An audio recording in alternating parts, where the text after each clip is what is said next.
Good morning to everyone. I welcome you everyone for the sixth day of this session, sir. I am Karthikeyan, working as assistant professor in computer science department. I'm take this opportunity to thank my management, NGM College, our principal, and beloved HOD ma'am, for giving me the opportunity to welcome everyone for the sixth day of session, sir. Okay. Now I directly hand over the session to Rekha ma'am, who is from today. Rekha ma'am, who is from KL University, Hyderabad. I have a lot of hands of experience on data science and so on. So I directly hand over the session to the ma'am. Thank you for everyone for your kind cooperation for the last 6 days, and I expect the same from the next 2 days. Thank you, sir. So coming up to data science, we see this word as a buzzword right now in this 21st century. Why it has so much hype? When we talk about data science, we basically concentrate on data because most of the data that has been generated from all the devices around us. Right now, we are using all smart devices, right? Even if you take phone, we call it as a smartphone. Even if you take watch, it is a smart watch. So what do you mean by smart? Smart is nothing but it is trying to take good morning, or yeah, good morning, sir. Am I audible? Yes, ma'am. Yes, ma'am. You can continue, ma'am. Yeah. So yes, ma'am. Yeah. Okay, sir. So when we talk about data science, as I said, the more important term or a buzzword is data. So what is this data? Data is nothing but whenever you are connected to a device, it is trying to extract your data, your information. So whatever the device that we are connected right now, we call them as smart devices. Each device try to take the data and try to store it. But storing doesn't make a sense, right? What we are supposed to do, we have to get some insight from the data. That generation of insight or a knowledge from the data that is there in the repository is called as data science. That's why right now there is a lot of craziness going towards data science. So when we talk about data science, we define data science as it is an interdisciplinary field. I'll come to interdisciplinary term.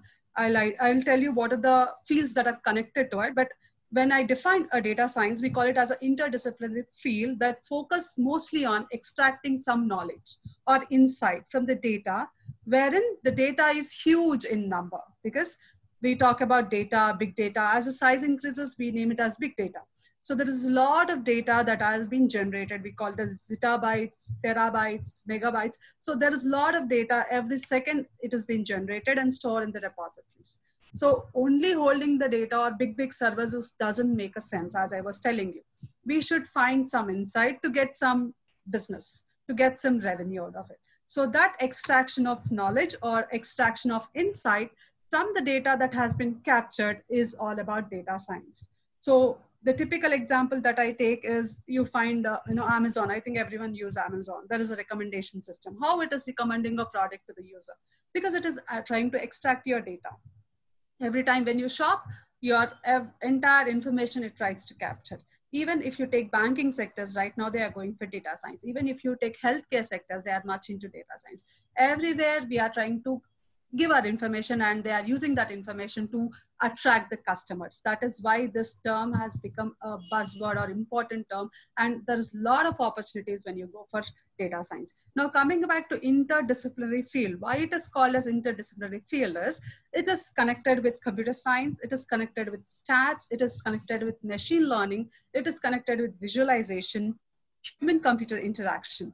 So these are all connected, fields or interdisciplinary fields that are connected to make a data science project. So why we need all these fields? Because we need to collect the data, we need to clean the data. Why there is need for clean? Because as we all know, the data is in a raw form. When it is a raw form, it doesn't make sense for me. What I'm supposed to do, I have to clean it to make it more relevant for me to extract the insight. So I should do a cleaning process. There is an integration process. There is an analysis process. And to showcase my result, whatever I assume to be, is a visualization process. Then I have to interact to convert this entire data into a data product. So basically we say data science is nothing but converting a data into a data product. So the ultimate goal of a data science is it should turn a data into a data product by doing all this kinds of steps. So as I discussed, the steps are nothing but it starts with collecting, it starts with cleaning, integrating, analyzing, visualizing, and interacting with the data. so that we can get a good insight from the data. So the ultimate goal of a data scientist is whatever data that has been used should be converted into a real world data product, which can be used by, by any of the machine to extract the, again, to generate some new kind of information, right? So here, these are the skill sets that are being typically needed by our data scientist. So basically, we say that a data scientist should have math and statistic knowledge. It is very must. Math, we assume that linear algebra, calculus is more than enough when you want to be a data scientist, because that knowledge leads you into machine learning algorithms. So math and statistics is very important because you have to work on the hypothesis, because you have to define your hypothesis for whatever data, because we assume that this data will lead to this kind of conclusion. Sometimes the conclusion may be true, sometimes the conclusion may be false. So we define a certain kind of hypothesis on it. Like we define a null hypothesis, we define an alternative hypothesis. So stats is again very important. The same way we should have a traditional research approach, because research approach tells you the methodology of solving the problem. So we need a research approach, and machine learning algorithms are very important, because unless until we apply the machine learning algorithms, we can't generate the product, right? So machine learning algorithms are important. Hacking skills are nothing but I need to hack the data which are there on the repository to take it and try to convert or use it for my analysis. So I need a hacking skills. So these are the basic skill sets that I've been looking to for a data scientist, right? Now, moving up to the process, moving up to the data science process, in this data science process, we start with the data that we collect from the real world. Let me drag this down so that you can view the report. Yeah. Okay, so yeah, right. So coming up to the data science process, we start with collection of data. We call them as the raw data that has been collected from the real world, and that data need to be processed, because I can't trust the raw data. There may be a lot of missing values. There may be a lot of confusions in the data. So what I'm supposed to do, I have to do a processing on it and do a substantial cleaning on it. So this all process, we generally call it as an EDA process. We call it as exploratory data analysis process. So most of the data scientist work goes on EDA, because 70% of the time they spend on EDA, because unless until I step onto the shoe of my data and I know completely what my data is all about, I can't define any conclusions on it. So I should know clearly what the data I'm trying to take and what kind of questionnaire I can put to that particular data so that I can draw a good conclusion on it. To do that, I need to first perform the entire EDA process. So EDA, as I said, it is nothing but the exploratory data analysis process, wherein I try to clean the entire data, integrate, take from different repositories, put it in one place, and try to play with the data. Because unless until I play with it, I don't know how it behaves. So we need to play with the data. And once you say that, yeah, my data is perfectly all right, and I know that for this question, this is the answer I get.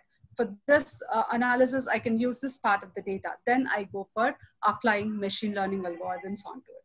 So I have to identify the appropriate machine learning algorithm. Maybe it is a supervised algorithm, maybe it is an unsupervised algorithm, or maybe it is a reinforcement algorithm. Whatever it is, based on my data, I have to, or based on my questionnaire, which I have prepared to do what exactly I want from the data, I have to identify the appropriate algorithm for it, which has been supported by machine learning algorithms. Once you are done with your machine learning algorithms, then whatever the result I'm getting, I need to start communicating it. So when we talk about communication, we do visualization of our result. We showcase the stakeholders and we show them, yeah, this is what I got. I assume that when you try to deploy this particular model, we get, this is the revenue that may be expected, or these are the customers that I can attract with my product. So like that, we try to communicate or visualize our result. Once everything is fine and you say that, yeah, this model will give me 100% result and this model will give me good revenue in the upcoming business. This model is perfect to do the prediction of who are the customers who will buy my product, who are the customers who can, attract with my product. If it is a recommendation system, for example, then I just deploy that particular model into my real world. So this is a typical process of data science. It starts with raw data collection and deployment of your end data product that you have generated into your, again, real world. So this entire process wherein the data scientist spends most of his time, as I said, in the understanding of the data. So this understanding we basically call it as exploratory data analysis. Once you get the understanding, then you identify the appropriate algorithm, then you try to communicate the result, then you try to build the product, and then you give back to the real world that particular product. You deploy it into the real world, that particular product, so that it will start running it.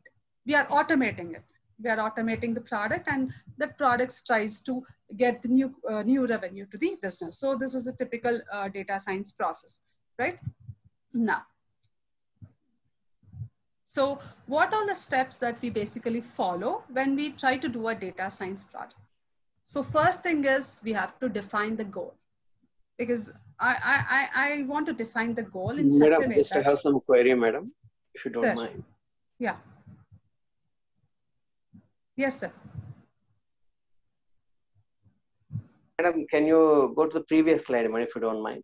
Yes, sir. Yes, sir. Madam, in that you are telling raw data is collected, and again, raw data is collected and it is processed, right, madam? Yes, sir. And yes, sir. Data is processed and cleaning the data means for pre-processing we are using the cleaning concept, right, madam?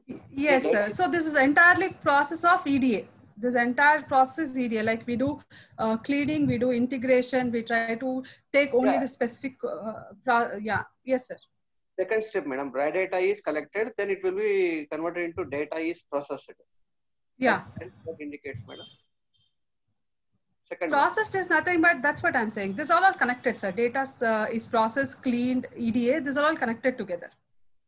See, when I'm trying to extract the raw data, I may store the data in different formats. I may store in normal Excel. I may store in some some databases. Formats of the different data will be different.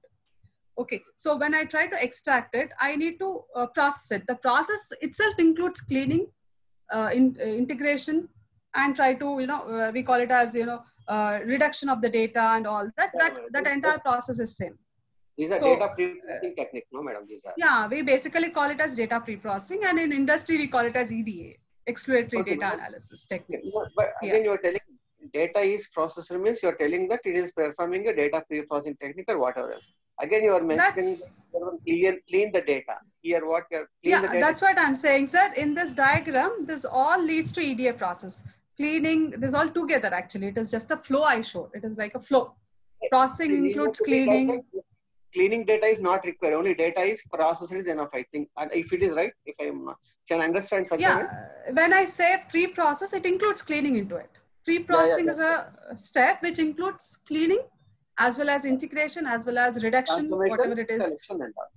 Yeah, all that. So that entire together, we call it as EDA. All this together, clubbed together, we call it as EDA. So we need not to be put as a clean data. We can go data process. No. Yeah, data process. I just showed it as a flow. When we process, what exactly we do is we do cleaning, we do all the steps, which all together leads to EDA, basically. That is called as exploratory data analysis. EDA, right? Madam? EDA, madam, you're telling? Yeah, EDA, exploratory data analysis, EDA process. We generally name it as EDA process. Thank you, Any madam. more queries? Yeah. Thank you. Fine. Shall I continue? Yes, madam. Thank you. Yeah, thank you.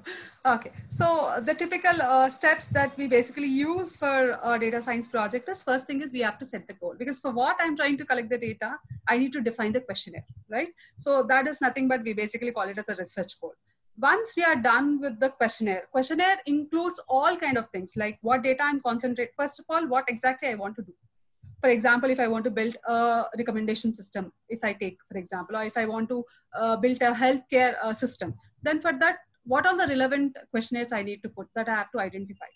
Apart from that, what exact data will lead me to the solution that I have to identify, because I can't take the entire data that is there on the internet or in my repository. I just take the data which is answering my questionnaire. Okay, so I have to retrieve the data. Again, we do again the preparation of the data. As I said, the entire EDA process, we do explore the data, because I need to find even the minute details of the data. I need to know how the data is behaving at each minute point of time. So we study the entire picture of the data.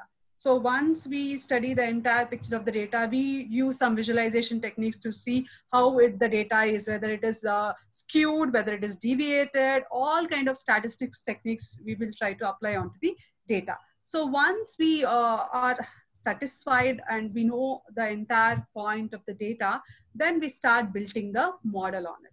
So the basic thing that we concentrate more on is questionnaire, what I'm trying to solve, from where I have to extract the data. Sometimes there is a need for us to buy the data also, because some data may be in some other repositories where I need to buy the data.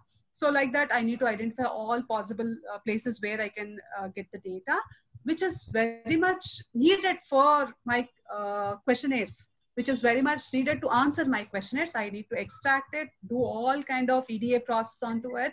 Once I am done with my data, I say, yeah, my data is perfect now, I can apply the modeling technique on it. Then we go for a modeling technique on it. So this is the basically typical step. Now I will just make it in a data analytical lifecycle process. So when we go for data analytical project lifecycle, so these are the basic phases that we basically concentrate on. One is, first thing is identify the problem. Then the data requirements. So everywhere we roam around data, because data is very important. So wherever we go, we need data. So identify the problem, design the data requirements, again, do the pre-processing of the data, perform the analytics over the data. Why we do analytics? Because I need to analyze the entire flow of the data, how it is. I need to see the attributes, how they are connecting, integrated, and all kind of analysis we do. Then we try to visualize the data. This is a typical analytical process. Once we are satisfied the visualization, once we are satisfied with whatever data I have, then we go for model building, right? Now, so now we just see what are the popular programming languages that are used for analysis and or data analytics or data science or machine learning.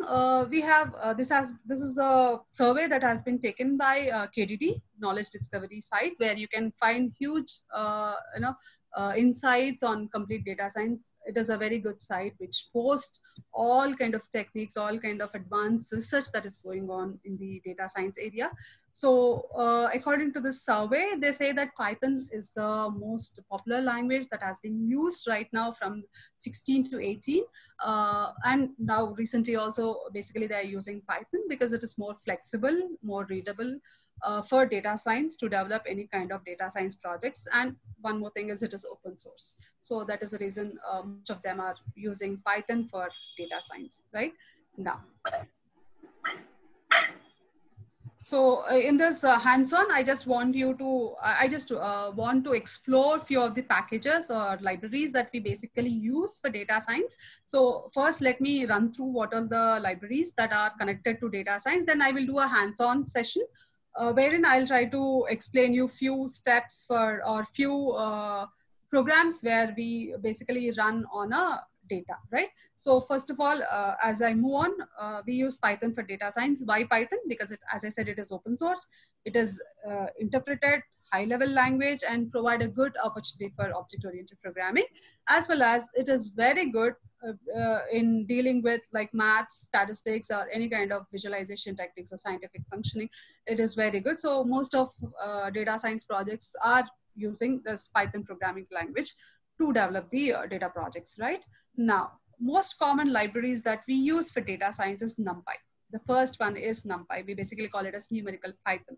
So NumPy is a Python library that provides mathematical functions to handle large dimension of arrays. So in the hands-on session, I'll show you how to create an array, how to create a matrix, and how to do some linear algebra. So NumPy provides all this flexibility of creating one-dimensional array, two-dimensional arrays, matrix, and all that. This is very much used in data science. Then we have pandas. Pandas is nothing but it is a popular Python library, which is mainly used for data manipulation and analysis. And this provides the data in a structured form. We call it as a tabular form. So we use the data to represent in a tabular form and do all kind of analysis on that particular data. So this Panda supports two types of data structures. One is a series, the other one is a data frame. So when I talk about series, we represent the data as one-dimensional data. When we go for pandas, it is a two-dimensional representation of the data, right? Now, next we have the next package is Matplotlib. This package is very useful and it supports different kind of visualization techniques. You can draw plots, you can draw pie charts, you can draw scatter plots, you can draw bar charts. So there are a lot of flexibilities are been provided under this Matplotlib. So this is again a useful package for doing the visualization of the data. So all this we do some hands-on once I'm done with the concept. Now, SciPy is again another popular Python library, which is meant for data science and computational scientific computation. It supports all kind of mathematical and computational programming. Then we have scikit-learn. Scikit-learn is mainly for machine learning, right? So if you want to apply any kind of machine learning algorithms, we basically go for scikit-learn. So the scikit-learn is built on NumPy, SciPy, and Matplotlib. It provides a flexible tool to implement any kind of machine learning algorithm. Whenever you want to implement a machine learning algorithm, either a supervised or unsupervised algorithm, all that functions are provided under scikit-learn library, right?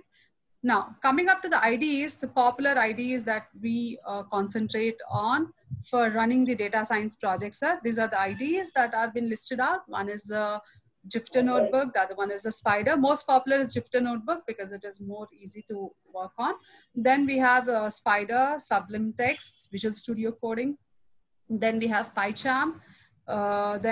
These are the listed Atom, and these are the listed IDEs that basically use, but most of them we when we run a data science project, we will be using Jupyter Notebook because it's more flexible to run the code. So now also in the hands-on session, I will show you a few of the commands that I will be executing on Jupyter Notebook. So this is the theory of this is just a glance of what is data science and what all the important libraries that we use for data science. Now, if you have any questions related to this content, you can ask me, then I'll go for the hands-on session. If not, I'll just move to the hands-on session. If you have any queries, you can ask me on this. If not, I'll move to the hands-on session.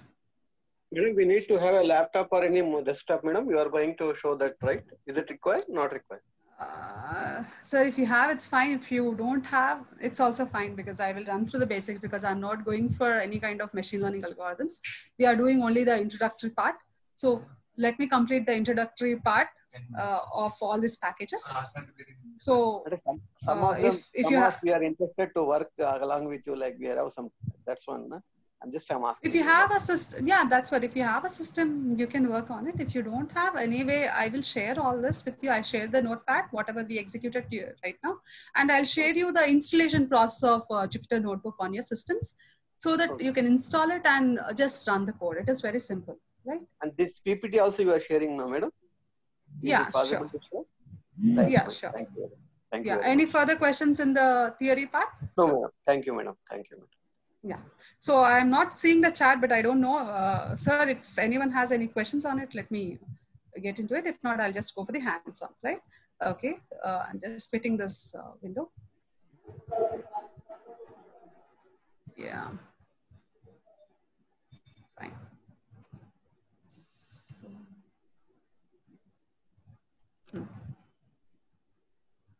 So already I've started my Anaconda and I'm running through this. Let me, so fine. Okay.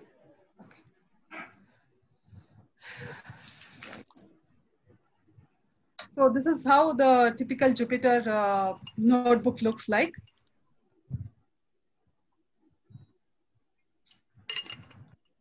Let me me start with the title. I'll just give a title saying that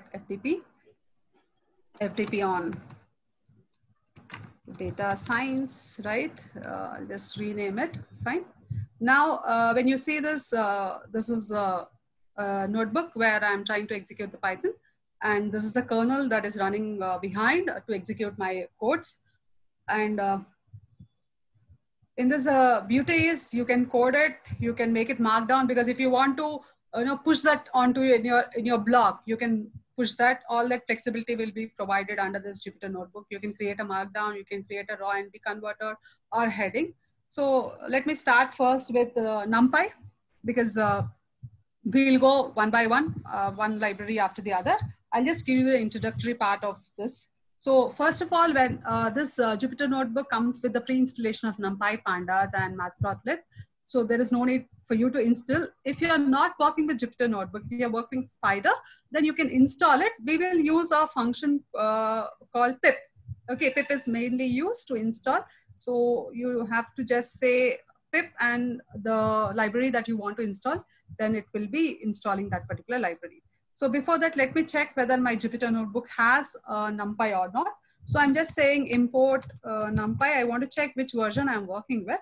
So I'll just say NumPy dot, if I want to check the version, I'll just say version, right? So it takes some time to execute because right now I just started it. So this is the version that has been supported by my Jupyter Notebook. It's 1.16.5. Right? So whenever you want to go to the next cell, better press Shift Enter. So Shift Enter will move to your next cell. So this is my second cell. Now, first thing is, as I said, in NumPy, first of all, I need to import the libraries when I'm trying to work with it. So I'm again importing it, but I want to create, rather than using every time as NumPy, the full term, I will create alias of it. So I'll just say import NumPy as NP, right? So now my NumPy, whenever I try to use my NumPy, I can use NP instead of NumPy. So let me create an array of one-dimensional array by using NumPy. I'll just say, I'm just saying A1 is equal to NP dot array. So before creating array, let me check the documentation. I'm sorry. Just so if you want to check the documentation of NumPy, just put a question mark, NP question mark. So it will give you the complete document, identified the version.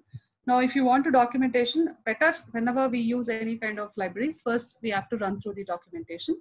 So when we put the library name, question mark will give you the documentation. So you can just go through the documentation.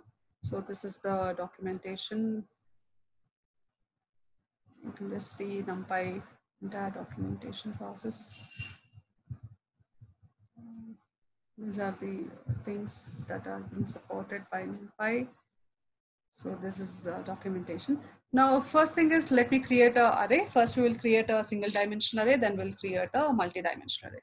So I'm just saying A1 is equal to NP is the name that I've created. Rather than using NumPy, I'm using a short form of it. We'll call it as alias. So NP dot array. And I'm just putting some numbers. I'm just saying 1, 2, 3, 4, 5. So I'll just say print AI A1.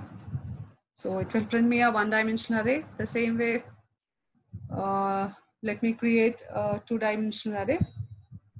I'm just saying A2 is equal to NP dot array, right? 1, 2, 3, 4, 5, 6, 7, 8, right?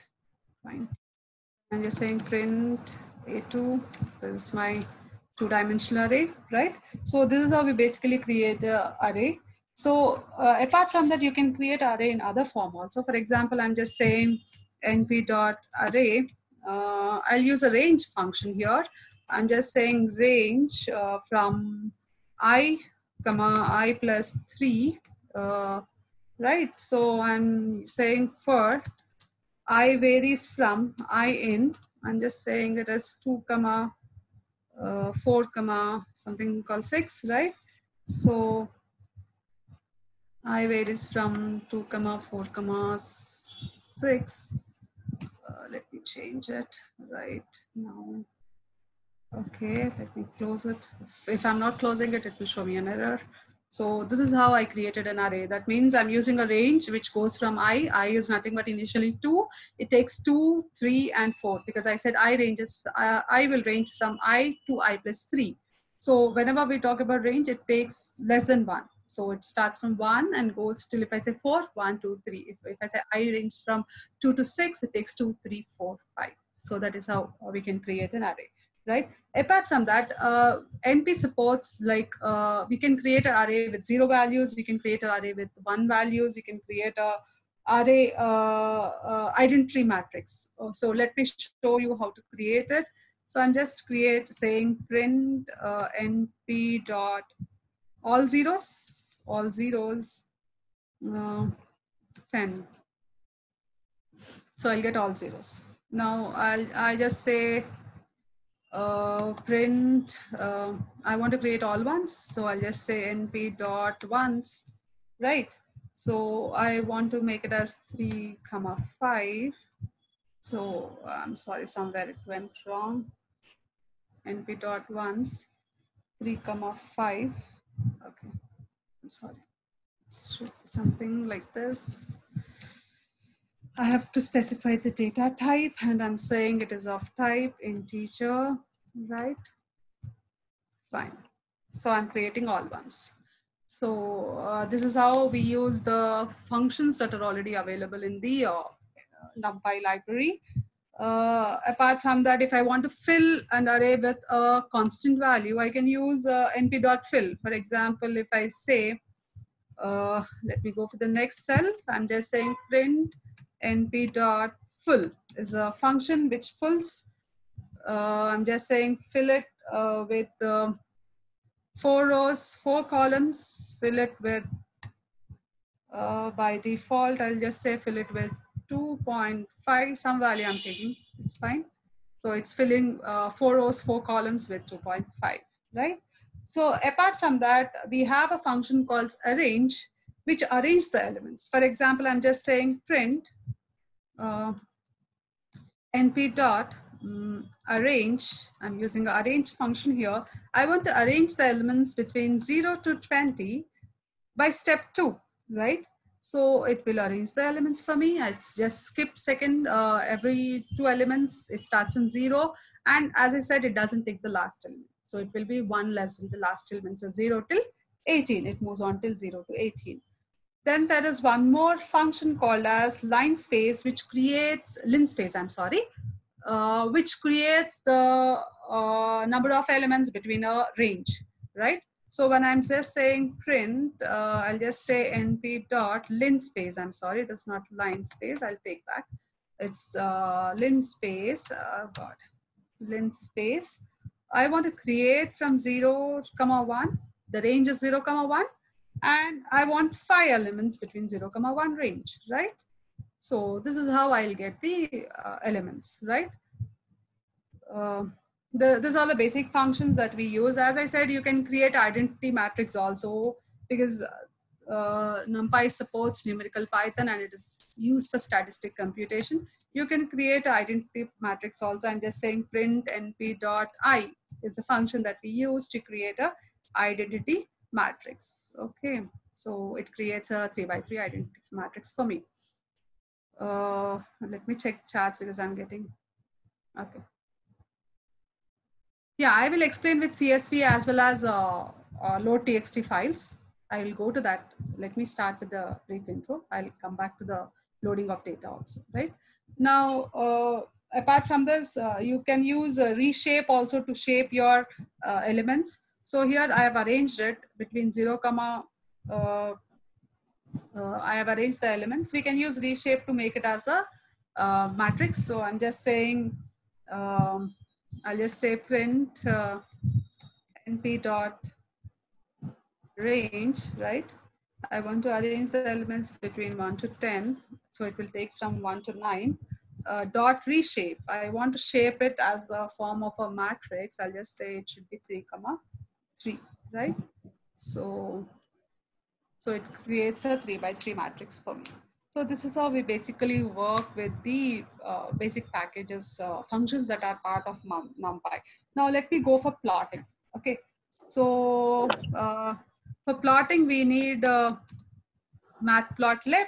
So I'm just importing that right now into my current working space.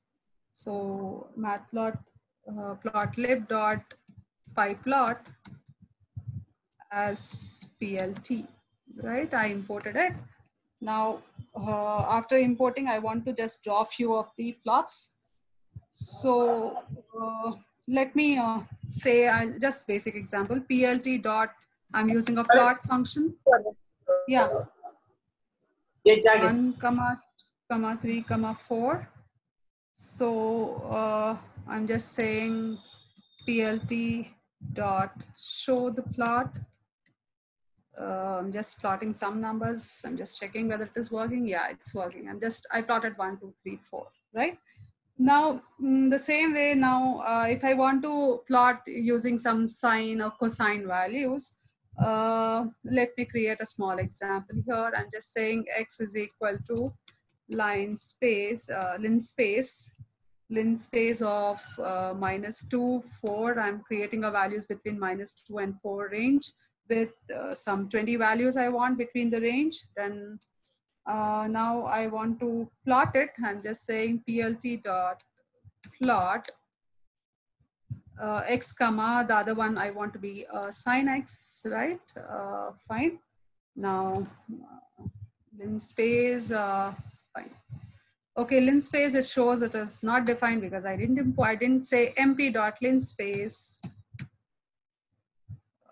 not mp.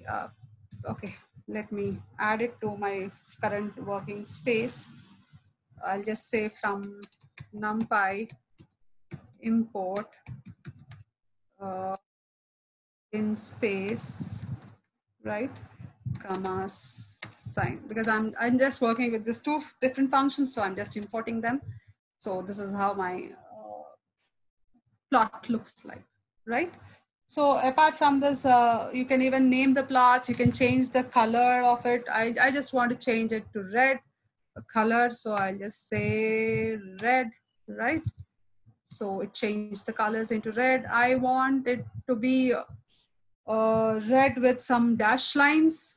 Then I will get the dash lines, right? I want to increase the width of my line. I can just increase it. I'll just say it's line width is equal to some width size. I'm just saying 3. It increases the line width. Even you can label it. I want to label it, for example, I'll just say, I'm just saying plt dot name it with some title. I'm just saying sine plot, right? So I will get the name of it. Even you can label x label and y label by using x label and y label function. I'm just saying plt dot x label label. I'm just saying it's an x axis. The same way I'm saying plt dot y label, right?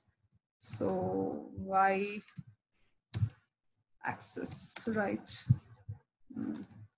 So it will give me the labeling. So if you see, it will give me the x axis and y axis. And if you want to save the figure in your current folder, you can save it by using savefig function, right?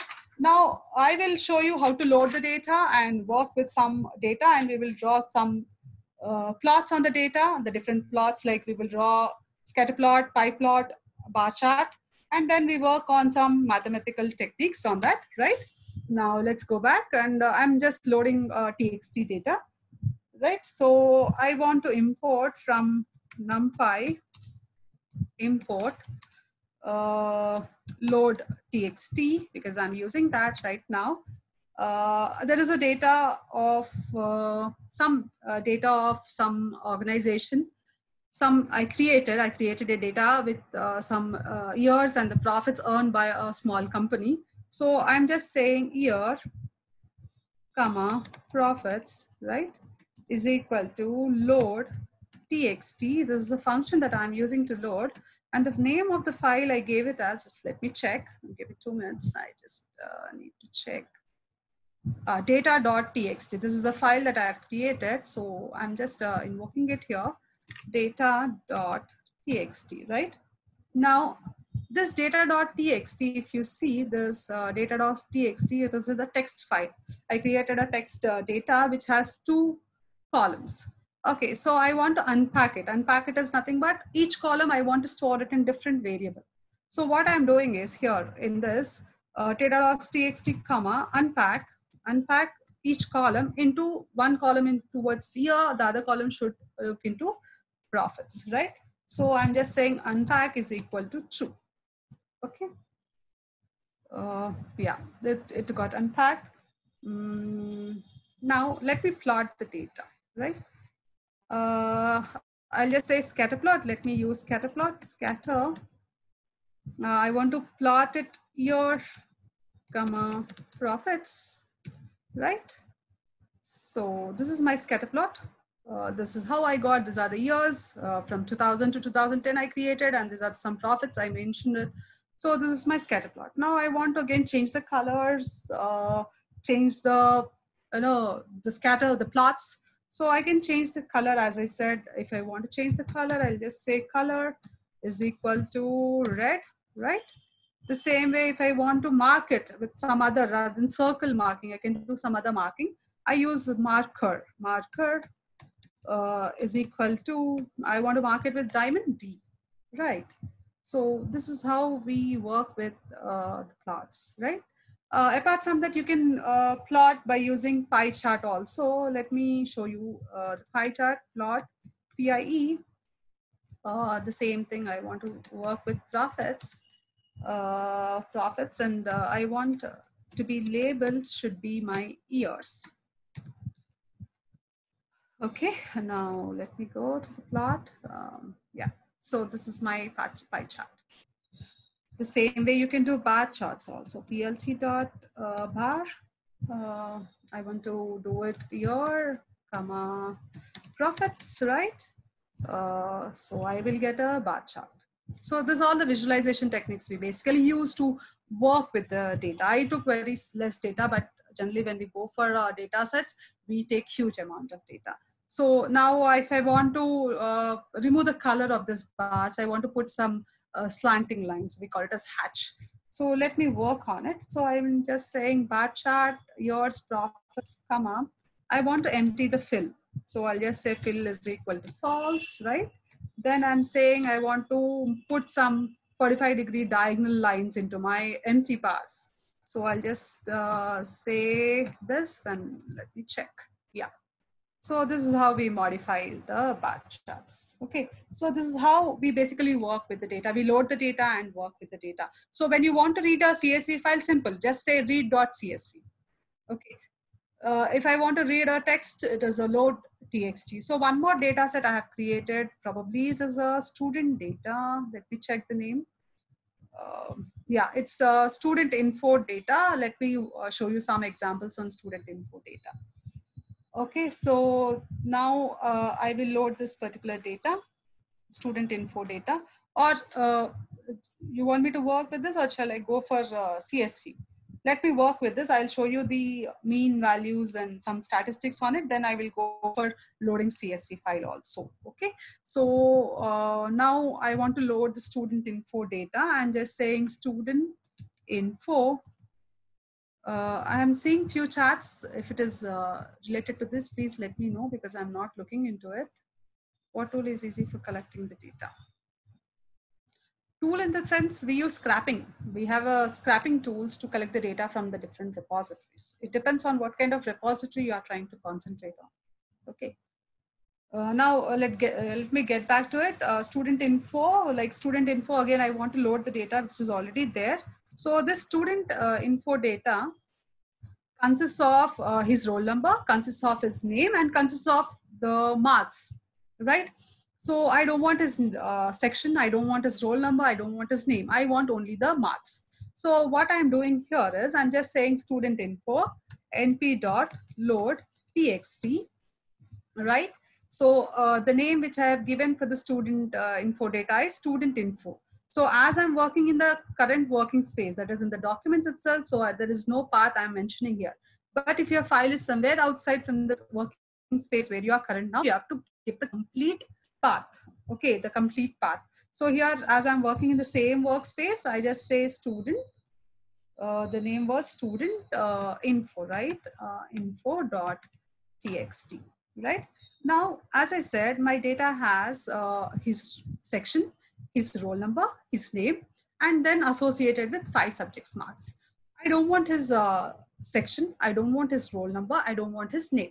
So I just want his marks. So I'm just saying use only this columns. I just want the columns which I need. So I'm using a use columns method here, which takes third column I want, fourth column I want, fifth column I want, sixth as well as seventh, because I want to take only his marks. And my file has been stored with a delimiter by semicolon. So I'm just saying my file delimiter is a semicolon. Okay, so my data has everything into it, including his section, including his roll number, including his name, the marks. But I want to read only the marks of it. And my file is being separated. We call it as delimiter by semicolon. Now let me work on it. I'm just pressing, so it got loaded. Now I'm just saying student info. So it stores in the form of array because I'm loading it in the form of np.load text. Now, if I want to know like how many rows and how many columns my data is, because I just took an example of a small data set, but when it is a huge data, I can't run through it. I need to check the dimensions of the data. So you get dimensions by using studentinfo.shape, right? Shape, yeah, shape will tell you number of rows and columns. So there are 15 number of rows and 5 columns into it, right? Now I want to find the sum. So I'm just saying, we use some maths techniques. I'm just saying print sum of student info of 0th first student, right? 1 second student, because indexing start from 0, I'll take 0, 1, 2, 3. Even you can do negative indexing also. I'll just say it comes from last. I'll just say -1. So it takes the last row. So 0, 1, 2, 3, 4. And then when you want to do from the back, it is -1, -2, -3, -4, so on, right? So this is how we basically, do the work on a data set. At the same time, you can even find the mean. I'll just say np.mean, because all are handheld functions. Directly you can use it rather than hard coding it, because everything is available in this package. I want to find the mean of the first row. That's it. I found the mean, right? Now, apart from this, as someone asked me to load the data from the CSV file, let me read data from the CSV file. So basically, whenever we are working on a CSV file, we use pandas. So already we are done with NumPy, basic approach of NumPy. We are done with matplotlib. Now let me explore on pandas. So whenever I'm using pandas, again, I have to import it, pandas as PD, right? So I imported it. Now let me read a CSV file. So I created a CSV file over here. Yeah, there is a CSV file called past hire file, right? Let me load it into my current working space, right? So I'm just using a name called df data frame is equal to PD. PD is the last name given for pandas. PD.read underscore CSV, right? Now, as I said, I'm working in the current directory and I saved all my files in this particular directory only. There's no need for a entire path. So apart from that, I'm just calling it, I'm just saying past hires, where did I go? Past hires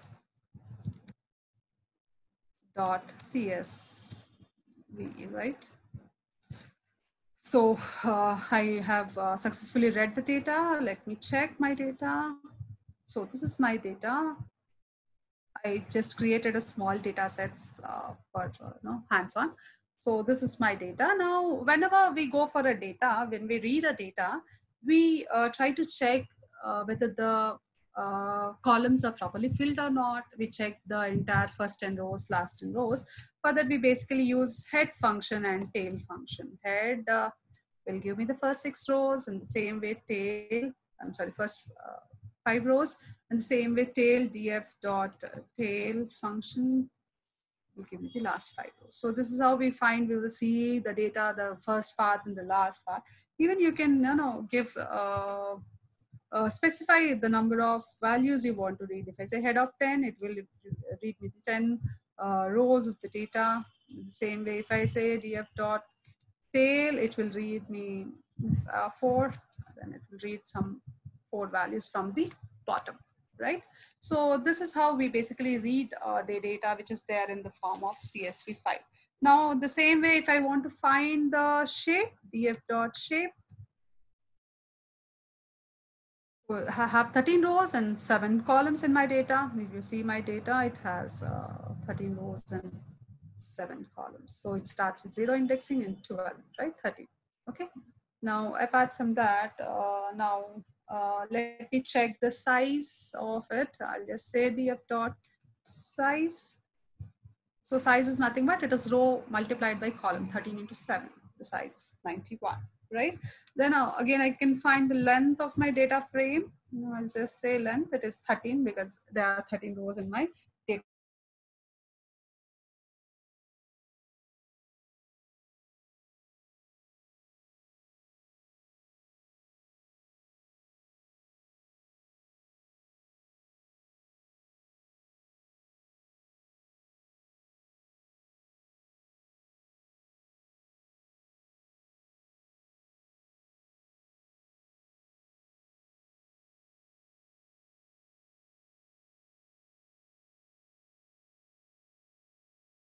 Identify what are the different columns that are there in my data frame. Now I'll just want to retrieve a particular column. Then I'll just say the column name, I can retrieve the column. Okay, it's running, it takes some time because it got shut down. So it takes time to run. Let me type the commands which I want to show you right now. Now I want to find, if you see the data, there is the degree in the data. So I want to find the different people who are there in related to each level of education, right? So I'll just get back here. Now I'm just saying degree underscore count. I'm just saying df, there is an attribute called level of education. So level of, let me name it, level of education, right? Now I want to count the values. I'm just saying value underscore counts. So it will give me the count of each level of degree of education that are there in my data set, right?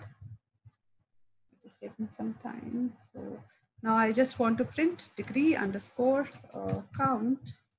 So see, this is a level of education wherein DS are of 7 members, PhD are 4, MS are 2. So this is how we basically, drill down the data. There are much to do in data science where I can show you how to extract the data from the repositories, from the sites. But then as we are running out of time, I want to stop here. If you have any queries, you can ask me. Sir, shall I stop this session? Any queries? If it is there, you can please post me the queries. Because as I heard, there is only 5 minutes time. Let me spend that 5 minutes on the queries. So I hope you get some. You can ask query. Yeah, I hope you get a basic understanding of how, what are the different libraries that we use in data science. And I hope that you get some benefit out of it. But I really thank sir for giving me the opportunity to do this. Basically, I'm a freelance trainer for data science. So I do a lot of sessions like this. Thank you, sir, for providing me the opportunity. Any queries? Yes, thank you, ma'am. Thank you, ma'am. Myself, Alagu Sundari from NGM College. So which tool is best for beginners, ma'am? I think Jupyter. Jupyter Notebook is better. We use, if you want to run on a command shell, you can go for IPython.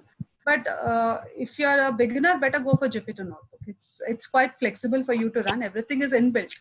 you don't have a lot of packages to be installed. But if you take Spider, if you take IPython, you need to install all the packages. So if you go for NumPy, you have to install that and all that, but this is more flexible. You can work on Anaconda, you install Anaconda and it will support Jupyter Notebook. Any further queries? Any further queries? I'm just checking, there are some chat. Then shall we complete, madam? Okay, yeah. Thanks a lot. Yeah. Yes, madam. Good morning to all. I would like to extend my thanks to the principal, sir, dean, directors, and NGM College for this opportunity to propose the vote of thanks. I extend my special thanks to Dr. M. Shakti ma'am, head of the department Computer Science, and my colleagues for their support. I like to extend my heartfelt thanks to today's speaker, Dr. Rekha ma'am, Associate Professor, Department of Computer Science and Engineering, KL University, Hyderabad, for her valuable talk on data science. Thank you so much, ma'am, for your efforts